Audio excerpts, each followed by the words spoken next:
Buenas noches, soy Percy Vilches Salvatierra y esto es Libertad Bajo Palabra.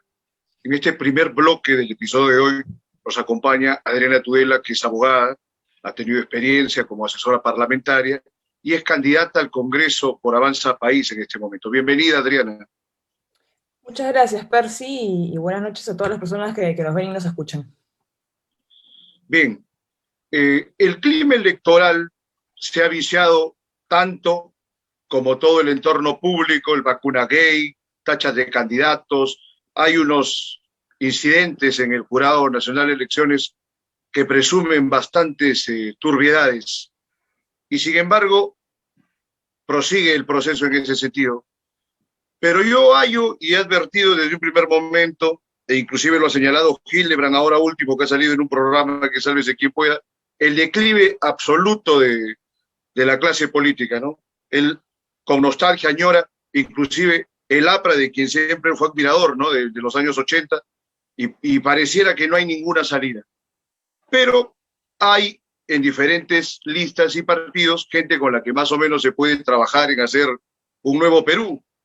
¿Qué opinas tú de esta circunstancia? Y en ese sentido, coméntanos por qué te decidiste a intervenir ya directamente en política, Adriana.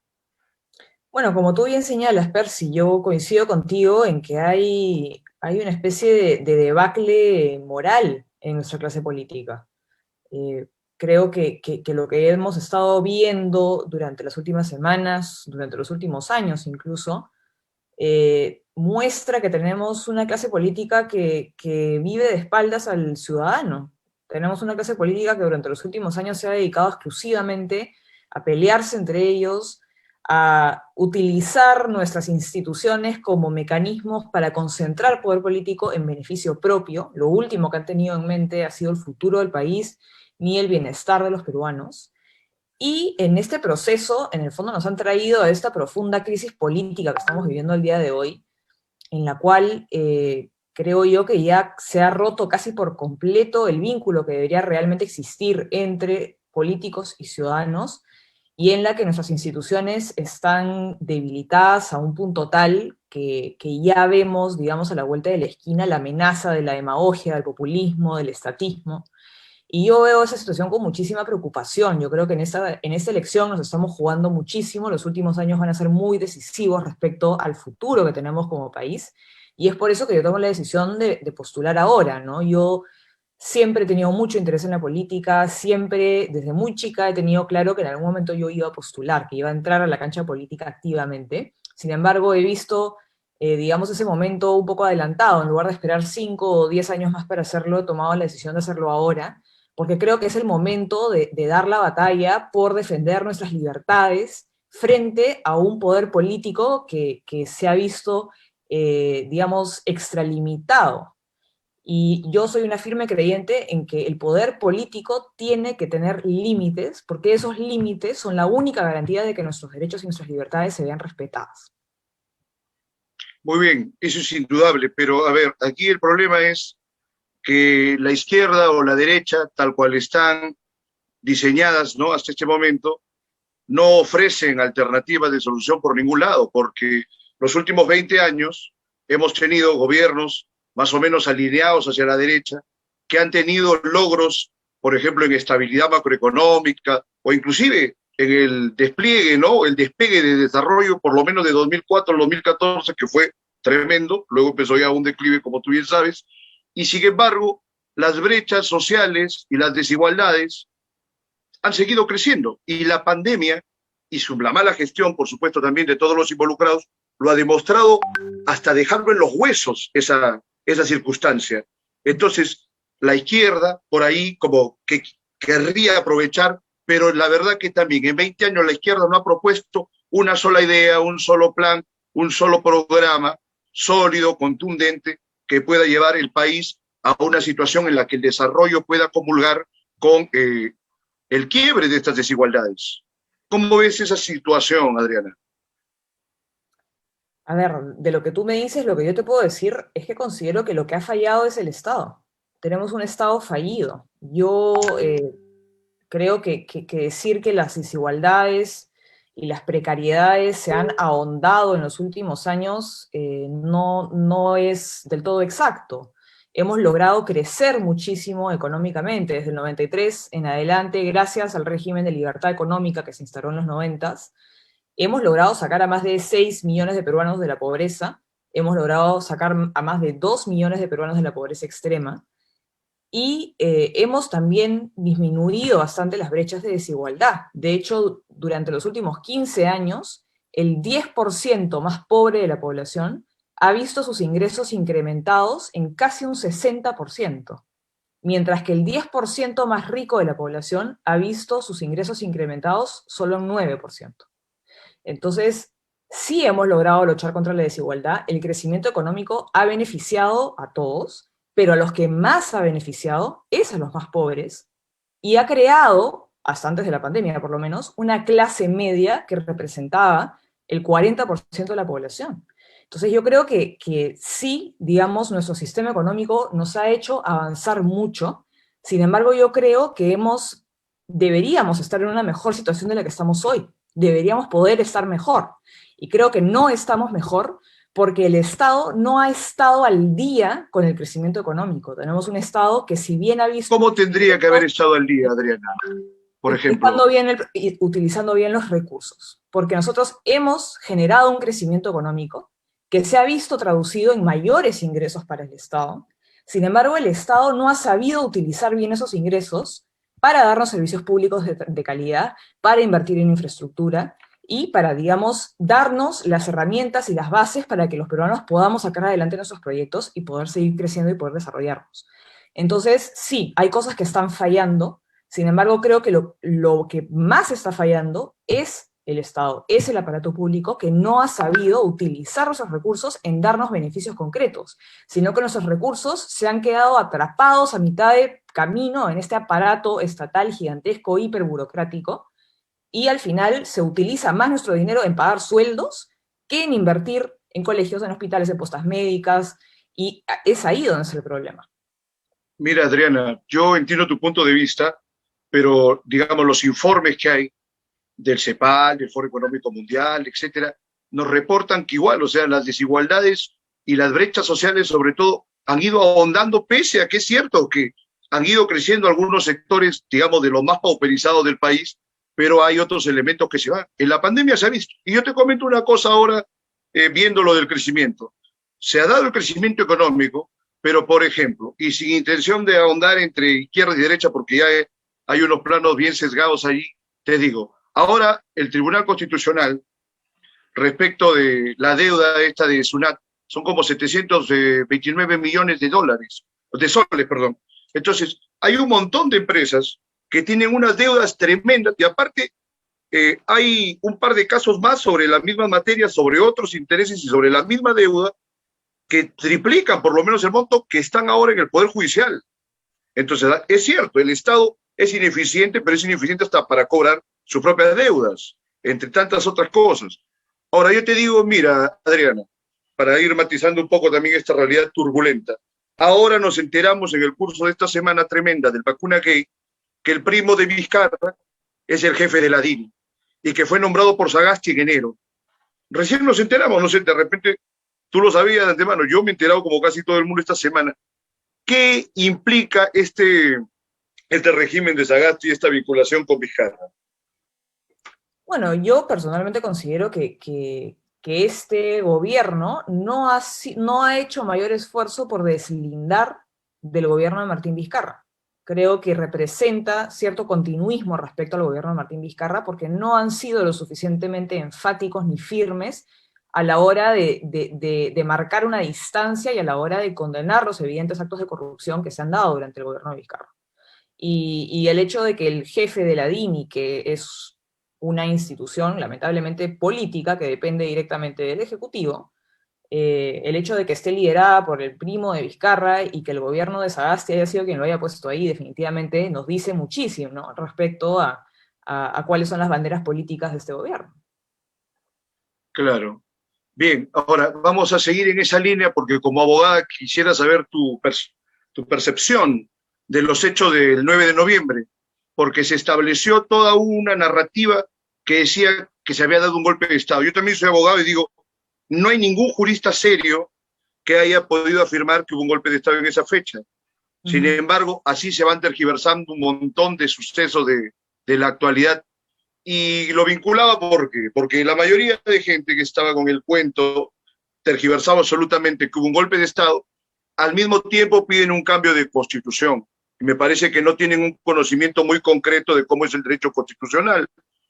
¿Cuál es tu percepción acerca del cambio de constitución? O en todo caso, ¿cuáles serían las reformas que harías a la constitución sin hacerla, digamos, una reforma integral? Bueno, yo considero que no debemos cambiar la Constitución. Yo creo que hay algunas mejoras puntuales que se pueden hacer, pero como ya te mencioné al principio, yo considero que esta Constitución, la Constitución que está vigente, nos ha dado el marco jurídico que nos ha hecho crecer como nunca antes habíamos crecido en nuestra historia y nos ha hecho avanzar muchísimo, a pesar de que podríamos estar mejor, a pesar de que podríamos haber avanzado más, pero nos ha dado las reglas del juego básicas que hemos utilizado para poder llegar al punto en el que estamos.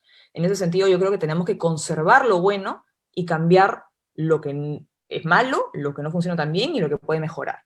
Desde ese punto de Claro. vista, yo tengo varias propuestas para el Congreso, que de hecho pasarían por hacer reformas constitucionales. Una de ellas, por ejemplo, es volver al voto voluntario. Creo que el voto obligatorio en el fondo beneficia a los partidos políticos. Les da a los partidos políticos un voto cautivo, todo el mundo tiene que ir a votar. Entonces los partidos políticos no tienen que hacer realmente ningún esfuerzo real por convencer a la ciudadanía.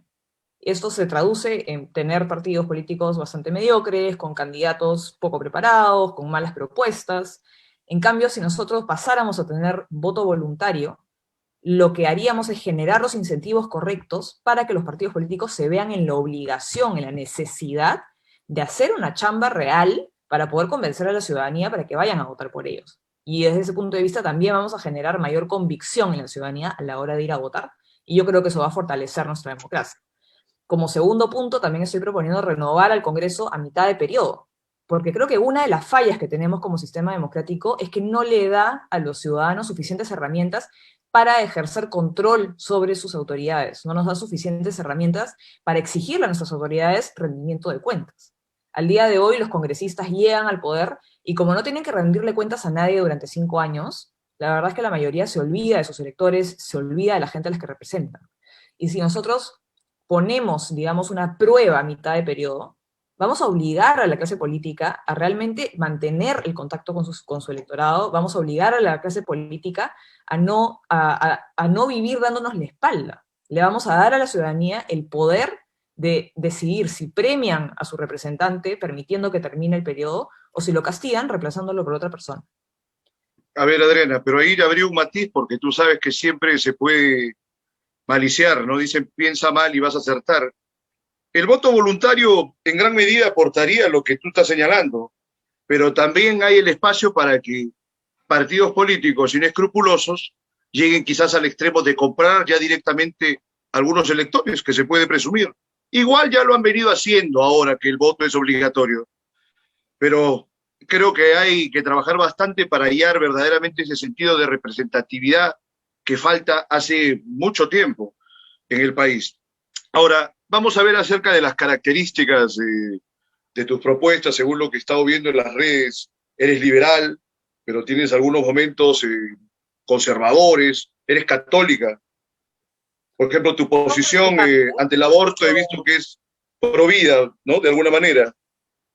Y te ha Sí, o sea, causado bastante controversia, he visto varios debates soy por pro ahí. vida. Si me dices que no soy practicante, ¿no? No soy una persona particularmente religiosa, pero sí, digamos, el catolicismo es la religión en la que me he criado, por lo menos. Pero lo que voy es que tu orientación pro vida no tiene que ver con el catolicismo, es una orientación más singular. A ver, Es, coméntanos.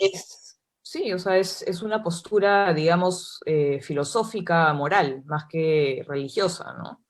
Yo considero que desde que existe en el vientre materno un cuerpo humano vivo distinto al de la madre, y en ese sentido, digamos que el concebido es un ser humano que está vivo, pertenece a la especie humana, y tiene un ADN distinto al de la madre, que es único, irrepetible, y que ya contiene toda la información de lo que esa persona va a hacer si es que no se interrumpe el desarrollo de ese... Filosóficamente lo que se llama impotencia, ¿no? Lo de Aristóteles.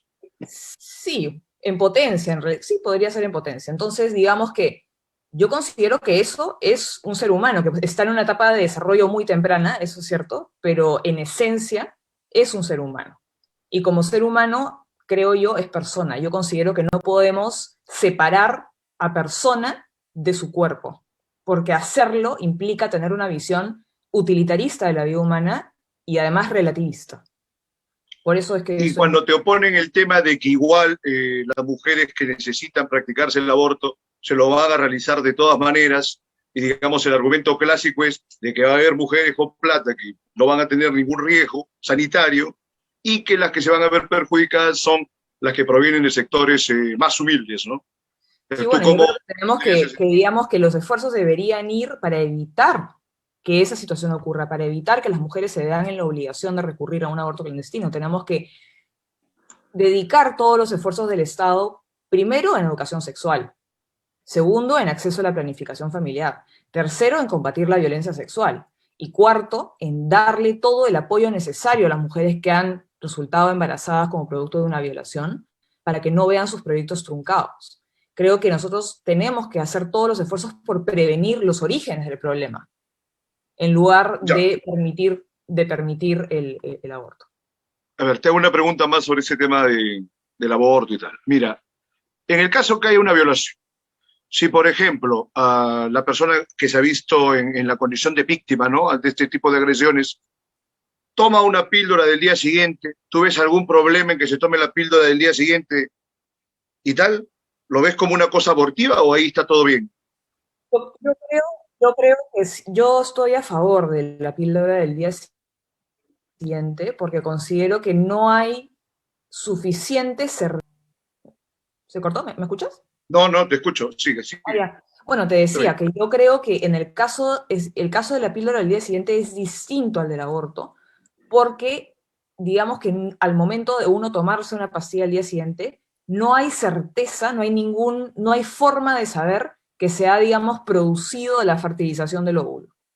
No hay cómo saberlo. Si uno se toma esta pastilla, creo que es hasta las 72 horas, si no me equivoco, no hay forma de saber. Y de hecho las probabilidades de que ocurra el embarazo no son tan altas. Digamos que no es que por cada encuentro sexual que uno tiene va a surgir un embarazo, eso no es así. Entonces, en el caso de la píldora del día siguiente, yo creo que se debería permitir porque no hay ningún fundamento de hecho lo suficientemente sólido como para impedir que una mujer que haya sido violada pueda tomarse esa píldora preventivamente. Mientras que en el caso de un aborto, digamos, hay una certeza irrefutable de que ya hay un ser vivo dentro del vientre de la madre. Por eso yo hago esa distinción. Es interesante y por supuesto que nadie se va a terminar de poner de acuerdo porque son cosas que son muy personales, pero en el tema de una política pública, para mí se me hizo muy interesante la posición del presidente uruguayo Mujica, ¿no? Que él decía que no, que él también era pro vida, pero que sin embargo atendiendo al riesgo público de esas situaciones, aprobaba y validaba que se dé el aborto hasta determinadas fechas. Ahora, lo que sí me gustaría finiquitar es la exageración que tienen algunos grupos, en su mayoría feministas, que quieren extender el aborto pues hasta unas semanas que son absolutamente indeseables, ya cuando el feto pues es prácticamente una criatura. E inclusive hay una serie de tipejos que dicen que el feto es como un apéndice o como un órgano de la mujer. Entonces, Sí, tú como abogada y como mujer, ¿qué piensas de esa interpretación tan terrible, ¿no? bueno, considero que no solo es antijurídico, sino que es anticientífico afirmar que el feto es parte del cuerpo de la madre. No lo es. Como un órgano. No es como un apéndice, no es como un tumor. Es, como ya mencioné, es un organismo vivo que tiene un ADN distinto al de la madre y que ya contiene toda la información de lo que esa persona será si es que no se interrumpe su desarrollo. Y en ese sentido, decir que eso es parte del cuerpo de la madre va en contra de todo fundamento científico que existe. Y además, digamos que usan un poco el argumento de la dependencia, ¿no? Bueno, pero es que si ese organismo no estuviese dentro del vientre materno, moriría, entonces es como parte del cuerpo de la madre. Pero yo me pregunto, un feto recién nacido también depende al 100% de la madre. Si la madre lo deja abandonado, ese feto va a morir, y eso no significa que sea parte del cuerpo de la madre. Vamos hasta dónde llega la ceguera ideológica de la gente que no permite tener nociones que son de sentido común, ¿no? Mira, partiendo a este tema de la ceguera ideológica de la gente, hay puntos que, como ya te dije, los debates se hacen inconciliables, pero una cosa que ha primado en los últimos tiempos es la polarización entre buenos y malos aparentes, ¿no? Para algunos sectores de la prensa, para algunos sectores inclusive de la academia que son bien sesgados. Entonces la última polarización se dio entre marchantes y vacadores. Inclusive apareció el rótulo de una generación del Bicentenario, etcétera. ¿Qué opinas tú de ese último tema? ¿No te parece que ya se ha quedado sin piso ante la develación de todos estos últimos incidentes de Vizcarra y compañía? Bueno, yo considero que, digamos, más allá de la discusión constitucional respecto a la vacancia, ha quedado clarísimo que Martín Vizcarra era efectivamente o es un incapaz moral. Creo que es una persona que no tiene la más mínima capacidad de distinguir entre lo que está bien y lo que está mal, y que es capaz de cualquier cosa para, digamos, suplir su propio beneficio. Dicho eso, yo siempre he considerado, y así lo he señalado en su momento también, que la vacancia era constitucional. Yo creo que es indiscutible que la Constitución le otorga al Congreso de la República la facultad de vacar al presidente por causal de incapacidad moral permanente. Considero que es indiscutible que es el propio Congreso el que, a través de su mayoría calificada, determina lo que es la incapacidad moral permanente. Y en ese sentido, decir que haber declarado la incapacidad moral de Vizcarra constituía un golpe de Estado, digamos, atenta directamente contra el texto explícito del texto constitucional. Y además, digamos, ese artículo y esa causal en particular ya ha sido utilizada en ocasiones anteriores. Así se pretendió vacar a PPK, él terminó renunciando antes, ¿no? Pero digamos que cuando se presentó la moción de vacancia, nunca nadie pretendió discutir el hecho de que el Congreso lo podía hacer. Cuando se Contra vacó Fujimori también se dio. Cuando se vacó a Alberto Fujimori, tampoco nadie discutió el hecho de que el Congreso lo podía hacer. Y tampoco se discutió el sentido de lo que es la incapacidad moral. Porque ahora hay muchas personas que dicen, no, en realidad se trata de la incapacidad mental. ¿Cómo así? ¿Por qué nunca antes nadie había señalado que de la nada la incapacidad moral se refería a la incapacidad mental? Si fuese así, creo yo que el constituyente lo hubiese señalado de esa manera. Sin embargo, uno en el texto constitucional no lo ve, no lo ve en el diario de debates, y además esta figura está contemplada en nuestra Constitución, no solamente en esta, sino que a lo largo de nuestra historia constitucional siempre ha estado contemplada una figura similar. Y de hecho, no es que nosotros seamos un país raro en el que existe esta figura súper excéntrica llamada incapacidad moral. De hecho, es una figura bastante común en todos los países del mundo con regímenes presidenciales. En los Estados Unidos está la figura del impeachment. Y, digamos, estos son mecanismos de control político. Efectivamente, claro. Mecanismos de control político que existen, y nosotros podríamos tener la discusión sobre si es muy amplio, sobre si, digamos, deja puertas abiertas a que haya demasiada discrecionalidad por parte del Congreso. Es discutible, pero que se ajusta al marco constitucional, creo que eso no es discutible. Inclusive Bilburz también fue vacado de esa manera en su momento. Mira, para acabar, tú sabes que hoy es el 173 aniversario de la publicación del Manifiesto Comunista de Marx y Engels. Ah, no sabía. Sí, mire, si te quería comentar, porque bueno, tú eres liberal, entonces, ¿cuál sería tu apreciación final sobre eso? ¿Qué relevancia crees que tiene el comunismo en un periodo como este en el que se ha visto todos los excesos y los desastres que ha conllevado su aplicación en el mundo? Por más que China ahora sea una potencia mundial con un sistema híbrido que solamente puede surtir efectos en una sociedad como la China, que es tan sumisa y que, bueno, tiene tremendo poder, pues, el Partido Comunista allí, ¿no? Coméntanos, Adriana. Aparte, o sea, digamos que en China hay un capitalismo de Estado, digamos. El Estado es dueño de la industria, de casi todo. De varias, El sí, de Estado la es el mayoría. principal accionista de estos gigantes chinos como Alibaba, y en fin, el Estado chino es el principal accionista de estas empresas. Es un país con un partido único, es una dictadura, y los ciudadanos definitivamente no gozan de derechos ni libertades, eso es de lo último lo que gozan. Entonces, creo yo que China ha encontrado la forma de, digamos, seguir siendo una potencia y seguir siendo un país viable, pero digamos, no es un país libre, no es un país democrático, y yo no trataría de replicar bajo ninguna circunstancia ese modelo en ningún otro lado. Y Habiendo como dicho te esto, digo, creo la que, gran sumisión de los chinos, milenaria.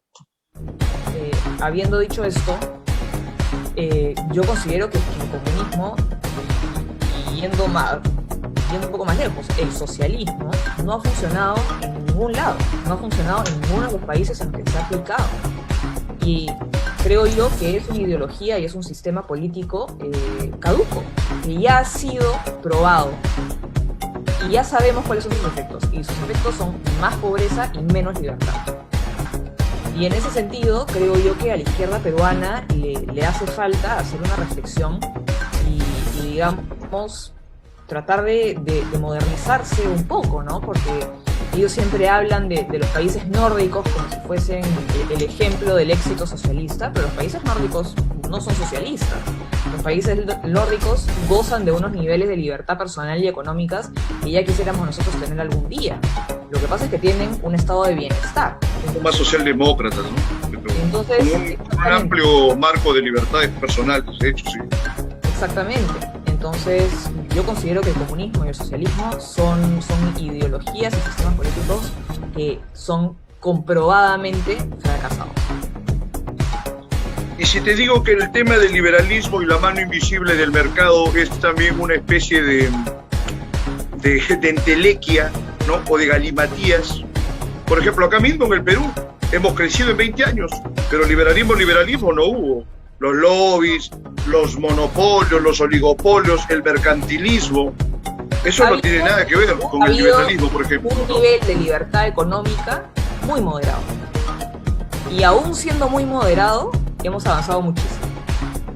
Por eso yo considero que lo que tenemos que hacer es profundizar, ahondar aún más en la libertad económica, ahondar aún más en la libertad de competencia, eliminar el mercantilismo, que en el Perú se traduce en la intervención del Estado en la economía a favor de ciertas empresas y eliminando la Odebrecht, Montero. El hecho de que tengamos ya casi el 80% de nuestra economía operando en la informalidad es producto del mercantilismo, porque el Estado emite regulación tan costosa de cumplir que solamente las grandes empresas, las empresas que tienen la capacidad y las espaldas financieras para hacerle frente a esta regulación tan costosa, puede operar en la formalidad, mientras que las empresas más pequeñas no lo pueden hacer, y de facto eso implica que todas las empresas pequeñas están fuera de la competencia.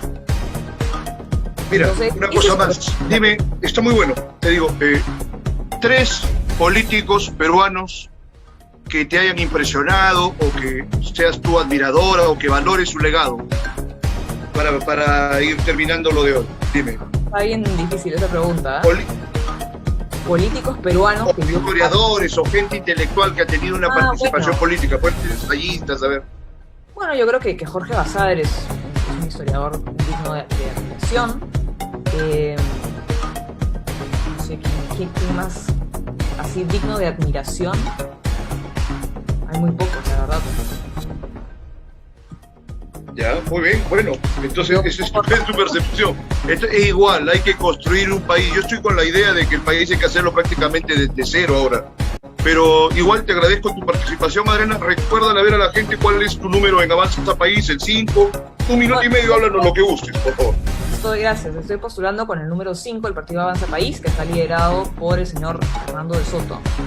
Y bueno, yo les quiero contar que estoy postulando al Congreso porque, como mencioné al principio, considero que ha llegado el momento de dar la batalla por defender nuestras libertades, por defender nuestros derechos frente a un Estado y a una clase política que ha vivido dándole la espalda a la ciudadanía, porque en el fondo no tenemos un sistema democrático que nos dé a nosotros los ciudadanos los suficientes mecanismos para controlar a nuestras autoridades. Tenemos un poder político muy descontrolado, muy extralimitado, que hace que nosotros no podamos ejercer mayor control frente a las autoridades y que las autoridades terminen aprovechándose del poder, abusando del poder en beneficio propio. Y esto tiene que acabar. Yo estoy proponiendo varias reformas que justamente lo que buscan es que haya más rendición de cuentas y que seamos nosotros los ciudadanos los que mandemos. Hay que recordar que los políticos están para servir al ciudadano y no al revés. Y en ese sentido, eso es lo que me motiva a mí a postular al Congreso, así que los invito a visitar mi página web, que es adrianatudela.p. Ahí se van a poder enterar más sobre mis ideas, mis principios políticos, mis propuestas, y si es que están de acuerdo con lo que planteo, me encantaría que voten por mí, pero si no es así, les pido que por favor sean muy exigentes con el candidato que elijan, que le exijan a su candidato que sea muy claro respecto a cuáles son sus principios políticos, cuáles son sus ideas, y sobre todo qué plantean hacer una vez que lleguen al Congreso. Si nosotros ejercemos ese ejercicio de exigencia frente a los candidatos, vamos a lograr mejorar la calidad de los candidatos que llegan al Congreso y el nivel de representación que tiene esa institución. Perfecto, han sido unos muy buenos conceptos finales. Agradecemos, Adriana, tu participación. Ya seguramente seguiremos conversando. Adelante, Radio Miraflores Televisión, con el siguiente bloque del programa.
Bien, retomamos Libertad Bajo Palabra.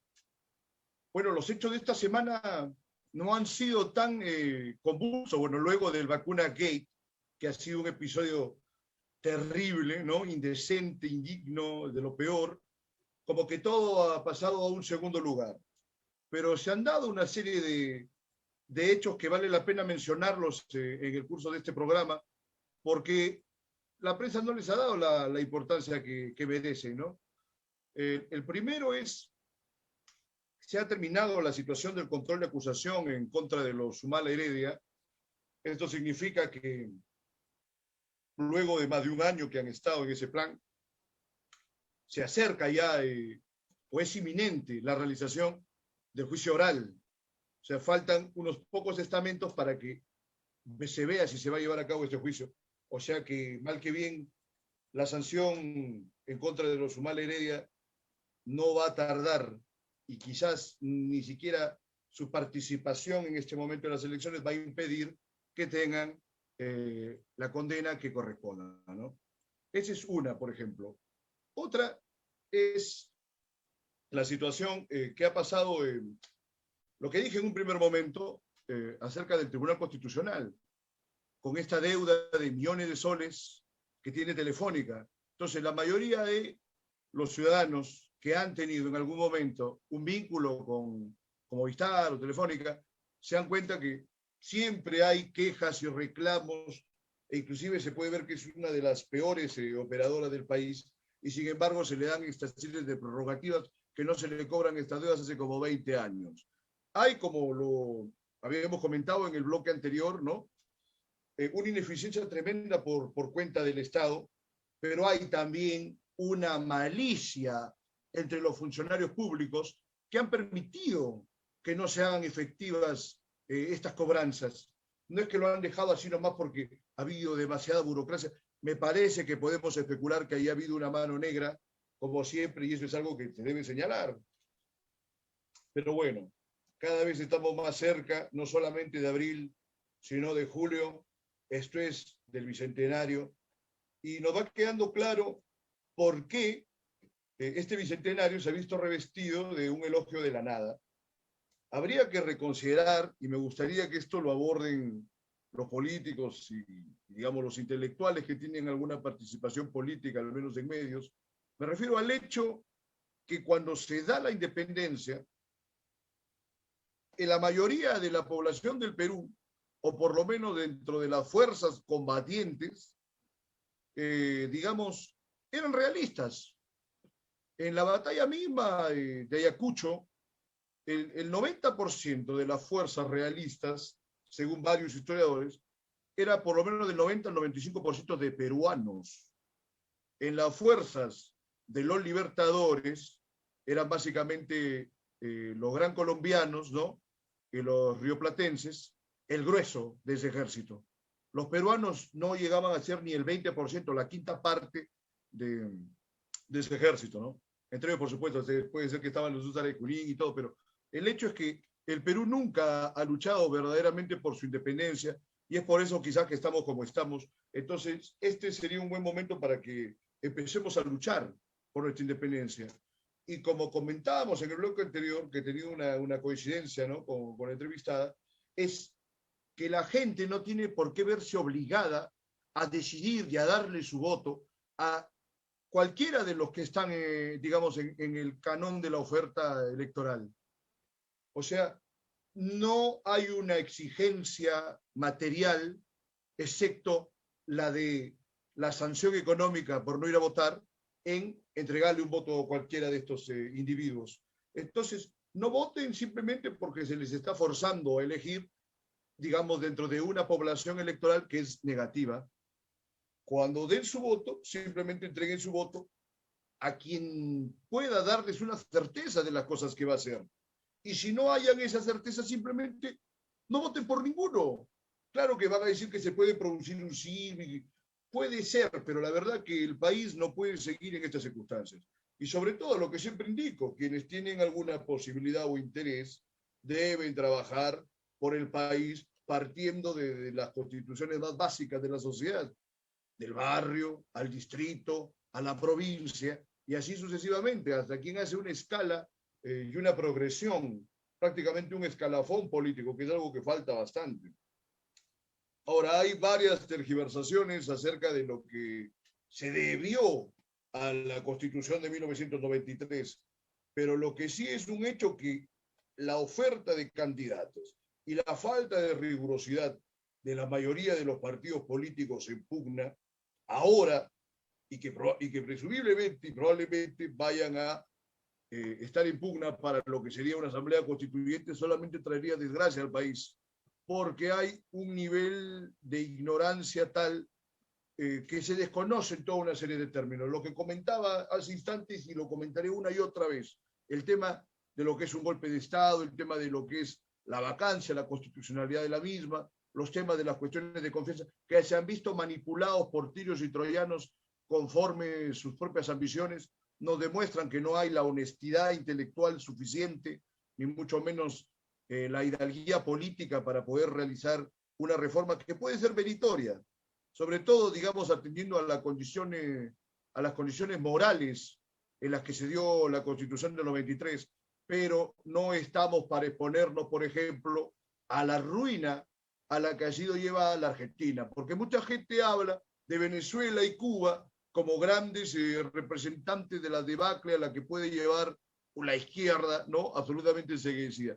Pero habría que recordar que Argentina, y no solamente ahora, aunque de alguna manera también ha seguido un proceso parecido al nuestro a partir de los años 90, que empieza Menem con una serie de medidas muy complacientes, ¿no? Con lo que eran las políticas del Consenso de Washington, pero atendiendo a la gran recesión que le había dejado el gobierno de Alfonsín, se empezaron a hacer algunas mejoras en la Argentina, que luego se han visto absolutamente derrumbadas por los gobiernos que siguieron, ¿no? Sobre todo por el kirchnerismo. Pero a lo que iba es que la Argentina en algún momento llegó a ser una de las 10 naciones más importantes y más ricas del mundo, a inicios del siglo XX, por ejemplo.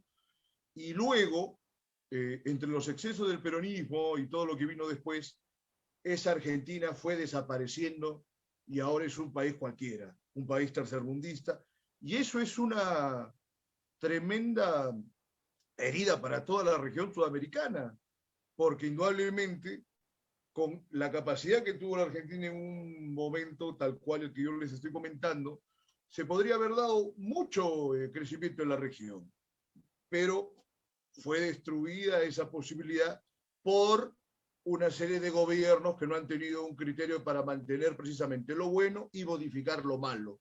La gente voluntarista que quiere y que dice, por ejemplo, que lo van a cambiar todo, además que en una circunstancia como la de nuestro país, está mintiendo. En el caso que tuvieran verdaderamente la posibilidad de cambiarlo todo, llevarían prácticamente todo a un nivel de ruinas como no se ha visto nunca antes. Entonces, ni siquiera bajo el gobierno de García, el primer gobierno. Entonces, hay que tener mucho cuidado con eso. En la política es muy importante el equilibrio. Y el sentido que tiene un estadista es, sobre todo, de preservación de los avances que han tenido quienes le han antecedido en el ejercicio del poder. Ese prurito de borrón y cuenta nueva es típico de gente que no tiene la capacidad de hallarle matices a la realidad y que ven prácticamente todo en blanco y negro. Y ese es el problema que hemos tenido siempre en nuestro país. Siempre entra un gobierno y dice que puede hacer un montón de cosas, luego no termina haciendo nada, o todas las reformas que intentaba hacer acaban en una calamidad total. Ahora, esto no viene de ahora, es una cuestión que se podría decir casi constitutiva o consustancial al país, que estuvo polarizado y dividido cuando llegaron los españoles, por supuesto las guerras entre entre Huáscar y Atahualpa, ¿no? Luego, durante la colonia hubo los pizarristas, los almagristas, etcétera. Llegan los libertadores, no podía evitarse las polarizaciones.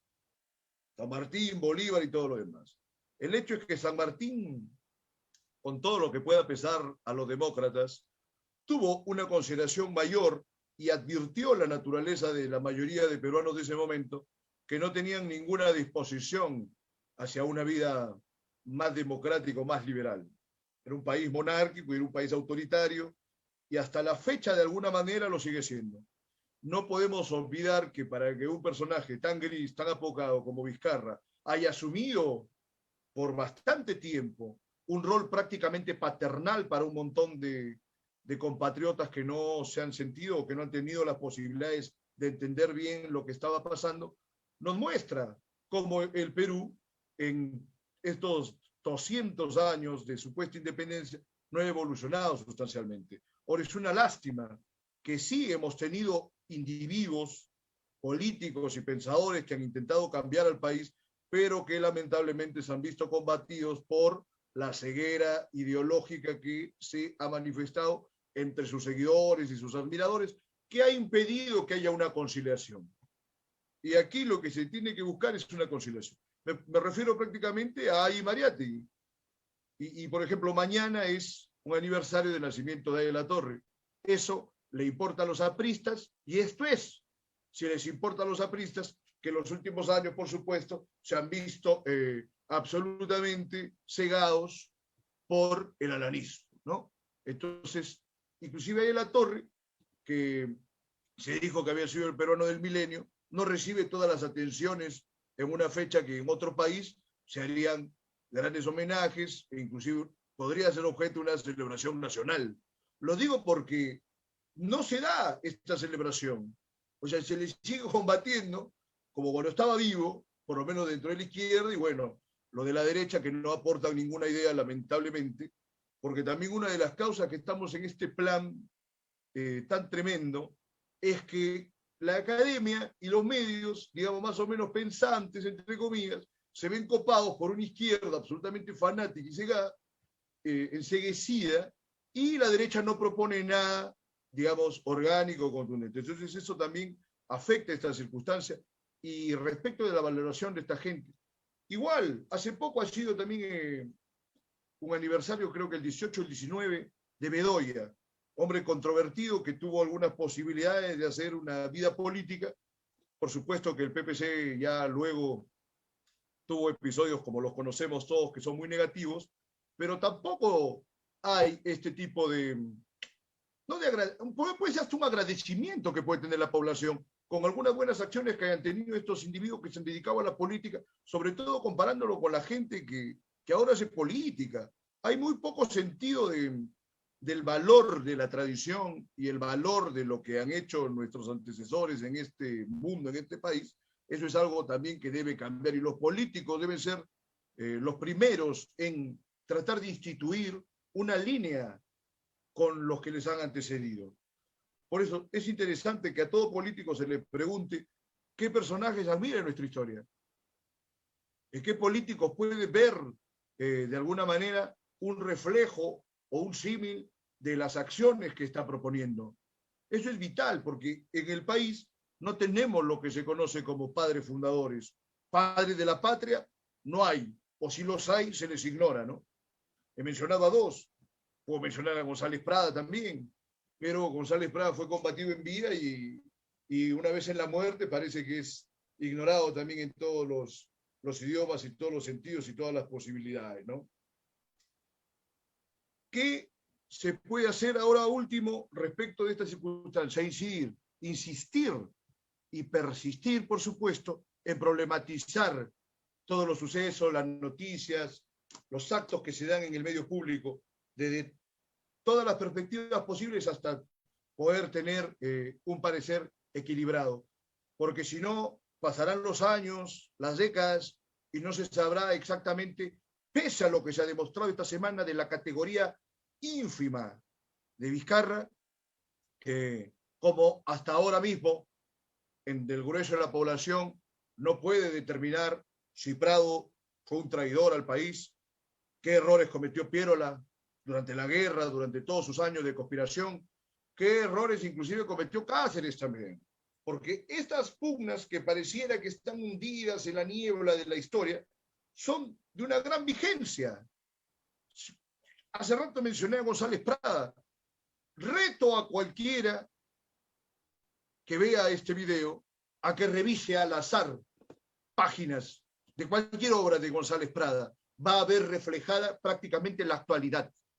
pueden variar los nombres de los gobernantes y quizás las tecnologías de cada momento histórico, pero sustancialmente pareciera que se ha detenido el tiempo o hay una especie de maldición que no deja que el país avance. Pero en realidad no es ninguna maldición, sino es la falta de voluntad gubernamental para que verdaderamente tome un empoderamiento pleno quien es el soberano de toda democracia, que es el pueblo. Por eso se decía antes, eduquemos al soberano, eduquemos al pueblo, pero al pueblo no se le da ningún mérito ni ningún estímulo para que se eduque, sino que se le embrutece día tras día.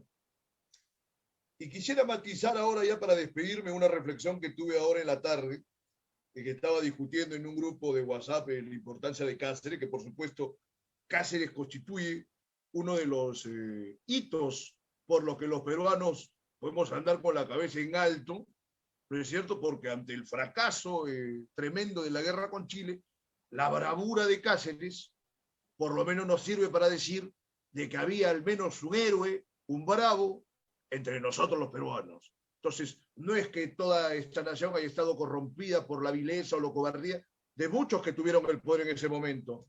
El mismo Piérola, que salió del país con un salvoconducto o un pasaporte que le fue entregado por los chilenos porque tuvo una gran depresión. Ya se ha comentado y sabemos, ¿no? La personalidad que tenía Piérola. Piensa que hizo un segundo gobierno interesante y con un proyecto nacional, además, que habría que prestar atención, porque ahora sale cualquier cantidad de políticos y de candidatos que no tienen ningún proyecto, que por último no tienen ninguna idea acerca del país. Bueno, la reflexión que daba era que inclusive Cáceres, pese a ser un grande, un valiente, manifestó la falta de planificación y de claridad que hemos padecido todo el tiempo, porque la clase política peruana no es que ahora está hundida. La verdad que antes hubo algunos políticos con mayor nombradía y posibilidad, pero tampoco es que hayamos sido pródigos en estadistas. Eso sería mentir. Entonces, ¿a dónde iba la reflexión? Y viendo también el papel de Iglesias, que mucha gente le toma como un gran cobarde porque firmó la capitulación, pero habría que recordar que ya no había fuerzas para hacerle frente a Chile. Y que Chile se pasó yendo de ciudad en ciudad, cobrando cupos, arrasando, violándose a toda la gente, si no le pagaban. No estaban en un plan de ser piratas, y por lo menos eso lo terminó Iglesias en su momento, ¿no? Entonces, la circunstancia era que tanto Cáceres como Piérola y como todos los demás que vinieron, no se preocuparon en establecer la recuperación de las provincias perdidas. Entonces yo digo, negarse a aceptar la derrota es algo muy bravo, es algo valiente, es algo digno de elogio, desde el punto de vista individual y desde el punto de vista que ya les he comentado. Pero saber atender una rendición táctica con el fin de establecer la recuperación de las provincias perdidas hubiera sido algo mejor. Yo, hasta donde he investigado, no sé que se haya dado un plan para establecer una recuperación de esas provincias, que era una necesidad tremenda, por lo menos hasta los primeros 50 años luego de la guerra con Chile. Y ahora también, bueno, sería una desgracia violentar, por supuesto, a toda la gente que está viviendo ahí, porque bueno, ya son chilenos más de un siglo, ¿no? Pero por lo menos yo digo, 50 años después de la guerra con Chile, era meritorio intentar la recuperación de esa provincia perdida. No hubo ningún presidente. Se puede decir que luego de la guerra el Perú quedó devastado en todos los sentidos, incluyendo el ámbito económico, pero nos muestra que no tenían mayor claridad, y no estoy hablando de cualquier pelagato. O sea, Piérola era un tipo brillante, pero aún Piérola y todos los que vinieron después, y ya con Leguía ni hablar, ¿no? El entreguismo y la facilidad con que Leguía disponía del territorio peruano era verdaderamente infernal. Entonces, habría que preocuparnos en ver y en estudiar nuestra historia y calibrar qué cosas se pudo hacer y qué cosas tenemos que hacer ahora, pero para eso tenemos que hacernos cargo de todo nuestro proceso histórico, porque quizás lo que yo estoy comentando no lo sabe la mayoría. Entonces, preocupa, ¿no? Imagínense, ni Piérola ni Cáceres, solamente estuvo la voz viril, contundente, de González Prada en sus escritos, que de alguna manera devuelven digamos, algo de honor a la existencia de los peruanos. Y eso es algo que tenemos que tener en cuenta.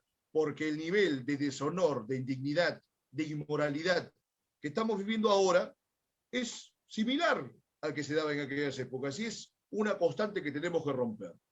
Ahora, hay moralistas que se les pasa la mano, son enfermos quizás, pero tampoco se puede consentir que haya una pluralidad de inmorales tan grande como hay en este momento. Y quisiera despedir el programa haciendo mención de un hombre que yo sí creo que era invicto entre los invictos y que era el mariscal Domingo Nieto. Y yo pienso que si el peruano promedio tuviera en su mente y en su espíritu, su corazón, lo que fuese, en el lado emocional, a un personaje como Domingo Nieto, francamente seríamos un país muy diferente. A Domingo Nieto, no lo saben, es del tiempo de Castilla, se le llamaba el Quijote de la Ley, se le llamaba el mariscal grecorromano, y además de ser tan recio y valiente, e inclusive en el sentido bélico era un campeón, ¿no? Era como un campeador. Hay una famosa anécdota acerca de su combate individual singular en la batalla del Portete de Tarqui, que insto a que vayan a googlearlo, ¿no? Por lo pronto, yo me despido de este episodio haciendo una evocación a Domingo Nieto como una referencia en lo que es ser un peruano cabal.